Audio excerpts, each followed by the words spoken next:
जिल्ह्यातील शिरूर तालुक्यात पीसीपीएनडीटी कायद्याचे उल्लंघन करून मोबाईल ॲपच्या साहाय्याने गर्भलिंग निदान करणाऱ्या एका मोठ्या रॅकेटचा पर्दाफाश करण्यात आलाय। आरोग्य विभाग आणि गुन्हे शाखेच्या संयुक्त पथकाने ढोकसांगवी येथे लाईफ केअर हॉस्पिटलवर छापा टाकून ही धडक कारवाई केली आहे। या प्रकरणी बीएमएस शिक्षण घेतलेल्या डॉक्टर आकाश सुभाष मलगुंडे यांच्यासह एजंटवर कठोर कारवाईची प्रक्रिया सुरू करण्यात आली आहे।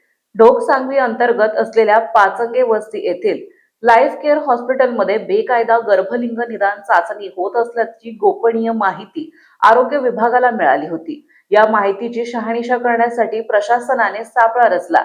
या कारवाईत सर्वात धक्कादायक बाब म्हणजे गर्भलिंग निदानासाठी कोणत्याही मोठ्या मशिनीऐवजी मोबाईल ॲपचा वापर केला जात असल्याचं समोर आलंय।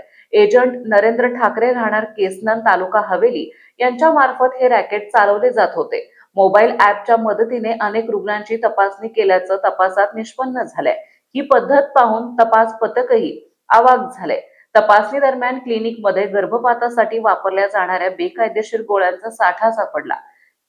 पीसीपीएनडीटी कायद्याचे उल्लंघन करणारी कागदपत्रे आणि साहित्य जप्त करण्यात आले। पोलिसांनी संबंधित क्लिनिकचे सर्व साहित्य सील केले आहे। ही कारवाई आरोग्य सेवा पुणे मंडळाच्या उपसंचालक डॉक्टर भगवान पवार यांच्या मार्गदर्शनाखाली जिल्हा शल्य चिकित्सक डॉक्टर नागनाथ एमप्पल्ले आणि शिरूर ग्रामीण रुग्णालयाचे वैद्यकीय अधीक्षक डॉक्टर सचिन धस यांच्या उपस्थित करण्यात आली। क्राईम ब्रांच युनिट 7 चे डीसीपी राजेंद्र मुळीक आणि वरिष्ठ पोलीस निरीक्षक संतोष सोनवणे यांच्या पथकाने गुन्हेगारांच्या मुसक्या आवळल्या।